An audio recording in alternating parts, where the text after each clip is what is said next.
Hello good morning दोस्तों। Welcome back to new good way. आज दोस्तों 9 सितंबर 2023 और 9 सितंबर को हम जो भी डेली करंट अफेयर्स के जो इम्पोर्टेंट क्वेश्चन बन रहे हैं उनके बारे में हम डिटेल से डिस्कस करेंगे। और आज के वीडियो की आपको पीडीएफ चाहिए तो आप हमारे जो टेलीग्राम ग्रुप है वहां से वीडियो की पीडीएफ है वो प्राप्त कर सकते हैं। और लास्ट में आपको क्वेश्चन भी दिया जाएगा जिसका आंसर है वो आपको कमेंट बॉक्स में लिखना है। तो चलिए दोस्तों स्टार्ट करते हैं क्वेश्चन नंबर 1 से। और आज का वीडियो आपको अच्छा लगे तो चैनल को सब्सक्राइब और इसका बेल आइकन है वो जरूर प्रेस करें ताकि डेली के जो वीडियो अपलोड कर रहा हूं मैं उनका नोटिफिकेशन है वो आपको मिलता रहे। क्वेश्चन नंबर 1 है कि किस राज्य के स्लेम जिले के जो साबूदाना को जीआई टैग वो दिया गया है। तो इस क्वेश्चन का राइट आंसर है ऑप्शन नंबर सी, ये तमिलनाडु राज्य के जो साबूदाना उसको जीआई टैग वो दिया गया है। जो तमिलनाडु राज्य उसमें सलेम जिला है उसमें अपने जो साबूदाना प्रोडक्ट है उसके लिए प्रशंसा की गई है, जिसमें व्यापक रूप से साबूदाना के रूप में इसको मान्यता प्राप्त है। और इसमें सलेम सागो जिसे स्थानीय रूप से जावारिसी के रूप में भी जाना जाता है और टेपियोका की जड़ों से निकाले गए गीले स्टार्च पाउडर से यह प्राप्त होता है। और भारतीय जो टेपियोका की जड़ें हैं इसमें लगभग 30 से लेके 35% स्टोर सामग्री वो होती है। अब तमिलनाडु राज्य, तो तमिलनाडु राज्य ये भारत का दक्षिणी राज्य है जिसको आप मैप में देख सकते हैं। और तमिलनाडु के पड़ोसी राज्य हैं आंध्र प्रदेश, कर्नाटक और केरल। और तमिलनाडु है तो तमिलनाडु के प्रेजेंट है मुख्यमंत्री एम के स्टालिन और राज्यपाल है रविंद्र नारायण रवि। और तमिलनाडु में टोटल जिले हैं 38। और तमिलनाडु की राजधानी है दोस्तों चेन्नई। और तमिलनाडु का जो राज्य पक्षी है वह है पन्ना कबूतर। और राज्य वृक्ष है ताड़ का। और राज्य गीत है निरारम। और राज्य पुष्प है करिहरी। और राज्य नृत्य है भारतनाट्यम। अब तमिलनाडु राज्य से संबंधित जो इंपॉर्टेंट बिंदु बनते हैं उन पर एक नजर डाल लेते हैं कि तमिलनाडु सरकार ने छात्राओं के लिए जो पुदुमाई पेन योजना इसकी शुरुआत की। और चेंगलपट्टू में भारत का पहला हाइब्रिड जो रॉकेट है ये लॉन्च किया गया है। और तमिलनाडु ने नीलगिरी तहर के संरक्षण के लिए परियोजनाओं शुरू की। और अशोक लेलैंड ने तमिलनाडु संयंत्र में सभी महिलाओं की उत्पादन जो लाइन है उसका अनावरण किया। और तमिलनाडु सूचना आयोग जो आरटीआई जवाबदेही में सबसे कम प्रदर्शन वो कर रहा है। और अरिटापट्टी और मीनाक्षीपुरम गांवों को राज्य का पहला जैव विविधता जो विरासत स्थल है ये घोषित किया। और तमिलनाडु राज्य ने जो सीनियर राष्ट्रीय महिला फुटबॉल चैंपियनशिप है इसका खिताब वो जीता है। नेक्स्ट क्वेश्चन है क्वेश्चन नंबर 2 कि विश्व जो फिजियोथेरेपी दिवस है ये प्रत्येक वर्ष किस दिन मनाया जाता है। तो इस क्वेश्चन का राइट आंसर दोस्तों ये ऑप्शन नंबर ए, ये प्रत्येक वर्ष 8 सितंबर को विश्व फिजियोथेरेपी दिवस के रूप में मनाया जाता है। जो विश्व फिजियोथेरेपी दिवस के इसको मनाने का उद्देश्य है कि लोगों के स्वास्थ्य और कल्याण के लिए जो भौतिक चिकित्सक के महत्वपूर्ण योगदान के बारे में जागरूकता बढ़ाने के लिए दिवस को मनाया जाता है। और हर साल 8 सितंबर को ये दिवस है भौतिक चिकित्सा के जो फायदे हैं उनके बारे में जागरूकता फैलाने का एक मौका भी प्रदान करता है। ये लोगों को चोटों से ठीक करने, पुरानी बीमारियों का उनका इलाज करने और उनके जीवन की जो समग्र गुणवत्ता है उसमें सुधार करने में कैसे मदद कर सकता है, इसको मद्देनजर रखते हुए 8 सितंबर को विश्व फिजियोथेरेपी दिवस के रूप में मनाया जाता है। अब सितंबर मंथ है तो सितंबर मंथ में निम्न इंपॉर्टेंट दिवस और मनाए गए हैं जिन पर एक नजर डाल लेते हैं कि 1 से लेकर 7 सितंबर के बीच में राष्ट्रीय पोषण सप्ताह के रूप में, 2 सितंबर को विश्व नारियल दिवस, 3 सितंबर को गगनचुंबी इमारत दिवस और 5 सितंबर को शिक्षक दिवस और अंतर्राष्ट्रीय चैरिटी दिवस और 7 सितंबर को ब्राजील का स्वतंत्रता दिवस और 8 सितंबर को विश्व साक्षरता दिवस और विश्व फिजिकल थेरेपी दिवस के रूप में मनाया गया है।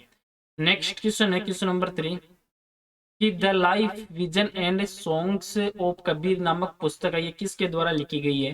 तो इस क्वेश्चन का राइट आंसर दोस्तों ऑप्शन नंबर सी, ये विपुल जो रिखी है इनके द्वारा ये बुक कवर लिखी गई है। जो हार्पर कॉलिंस इंडिया है उनके द्वारा प्रकाशित की गई पुस्तक है ये, जिसकी लेखिका है विपुल रिखी। इनके द्वारा जो पुस्तक लिखी गई है drunk on love the life vision and songs of Kabir नामक की पुस्तक है वो लिखी गई है।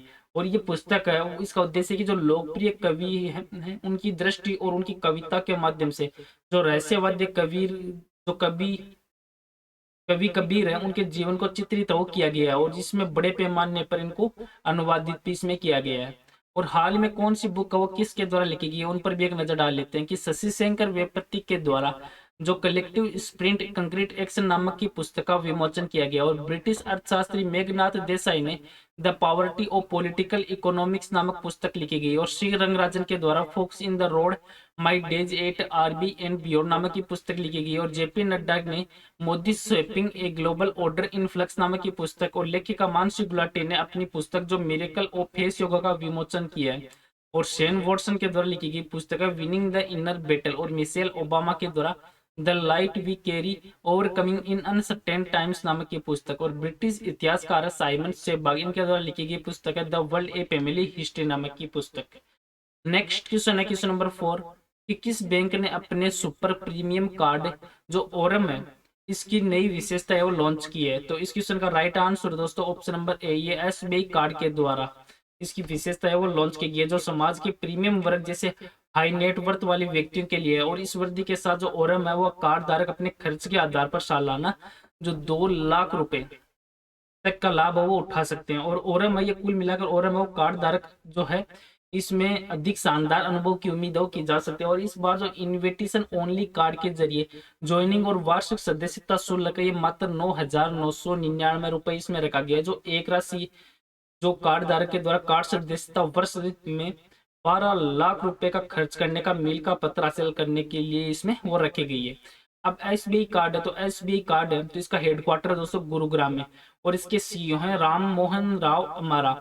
और इसका मूल जो संगठन है वह भारतीय स्टेट बैंक, एसबीआई कार्ड का मूल संगठन है एसबीआई भारतीय स्टेट बैंक, और इसकी स्थापना है एसबीआई कार्ड की तो ये हुई थी अक्टूबर 1998 में, और इसका हेडक्वार्टर है गुरुग्राम में।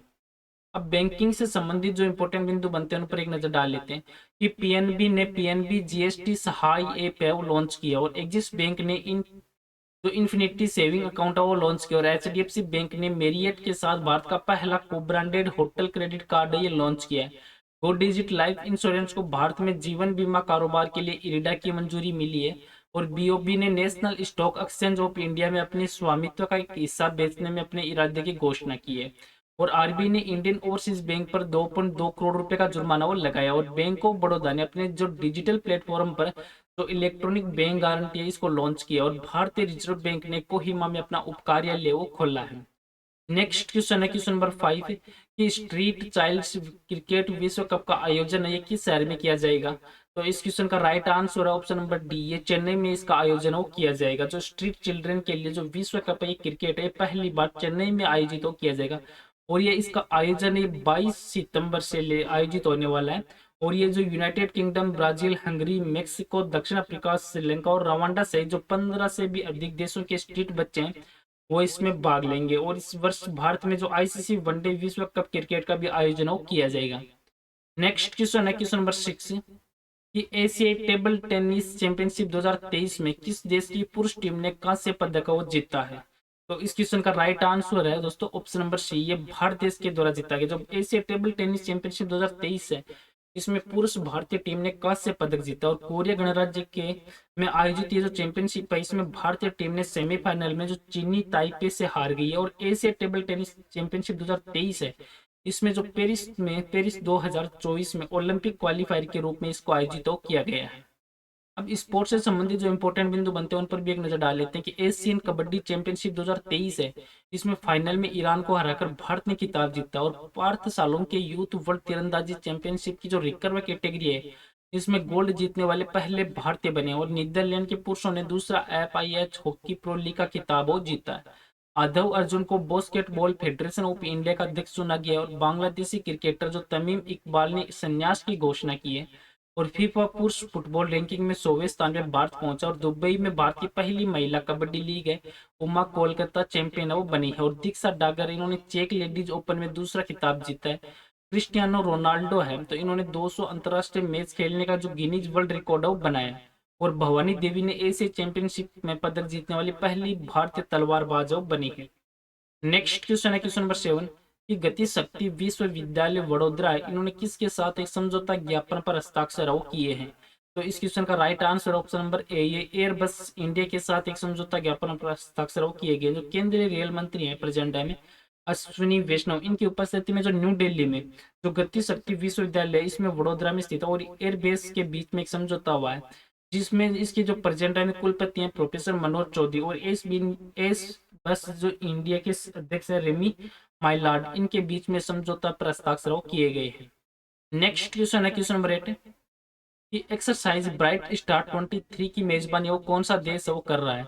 तो इस क्वेश्चन का राइट आंसर है ऑप्शन नंबर सी, ये मिस्र के द्वारा इसका आयोजन की जा रही है, मेजबानी की जा रही है। जो एक्सरसाइज ब्राइट स्टार 23 की मेजबानी है ये अब प्रेजेंट टाइम में मिस्र के द्वारा की जा रही है और इसमें बहुराष्ट्रीय सेवा सैन्य अभ्यास में भारत के सहित दुनिया के जो 34 देशों की सेना है वो इसमें भाग ले रही है, और ये मध्य पूर्व और उत्तरी अफ्रीका देश जो क्षेत्र है उसमें अब तक का सबसे बड़ा संयुक्त सैन्य अभ्यास। और भारत की ओर से INS सुमेधा इस एक्सरसाइज में भाग ले रहा है, और इस अभ्यास का 2 फेज में आयोजन किया जा रहा है। नेक्स्ट क्वेश्चन है क्वेश्चन नंबर 9 कि भारतीय सेना का नया मुख्यालय ये थल सेना भवन है, ये किस राज्य या किस केंद्र शासित प्रदेश में बनेगा? तो इस क्वेश्चन का right answer option number A, ये दिल्ली में बनेगा। जो भारतीय सेना का जो नया हेडक्वार्टर है थल सेना जो भवन, जो 39 एकड़ की जगह पर बन रहा है, जिसमें जो मानदंड है उनके अनुरूप कई हरित उपाय भी इसमें शामिल है। और ये इमारत है, ये जो मई से लेके जून 2025 है इसके तक तैयार होने की उम्मीद है, वो जताई जा रही है। और नया जो थल सेना है वो भवन है ये दिल्ली छावनी में बनेगा, और इस इमारत में जो सेना मुख्यालय के विभिन्न कार्यालय भी बनाए जाएंगे। नेक्स्ट क्वेश्चन है क्वेश्चन नंबर 10 कि मत्स्य पालन के लिए जो KCC पर राष्ट्रीय सम्मेलन है ये किस शहर में आयोजित किया गया है? तो इस क्वेश्चन का right answer option number B, ये मुंबई में आयोजित किया गया है। जो केंद्रीय मत्स्य पालन, पशुपालन और डेयरी मंत्री प्रेजेंट टाइम में पुरुषोत्तम रूपाला, जो महाराष्ट्र के मुंबई में जो इसमें 2 दिन 1 दिन का चलने वाला जो मत्स्य पालन के लिए KCC पर राष्ट्रीय सम्मेलन की अध्यक्षता की है। और जमीनी मुद्दों को सुलझाने के लिए मत्स्य पालन विभाग और पशुपालन डेयरी विभाग के द्वारा संयुक्त रूप से इस सम्मेलन का आयोजन किया जा रहा है। और आज का नेक्स्ट और लास्ट क्वेश्चन है जिसका आंसर है वो आपको कमेंट बॉक्स में लिखना है कि किस राज्य के स्लेम जिले के जो साबूदाना को GI टैग वो दिया गया है? तो इस क्वेश्चन का राइट आंसर है वो आपको कमेंट बॉक्स में लिखना है। और पीछे के वीडियो में भी आपको क्वेश्चन दिया था कि किस राज्य के रायगढ़, सोल और कोरापुट के काला जीरा चावल के लिए GI टैग वो प्राप्त कर लिया गया है? तो इस क्वेश्चन का राइट आंसर था ऑप्शन नंबर सी, उड़ीसा राज्य के। चलो दोस्तों, आज का वीडियो है वो यहीं पे समाप्त करता हूँ। वीडियो आपको अच्छा लगे तो चैनल को सब्सक्राइब और शेयर जरूर करें। Thank you all of you.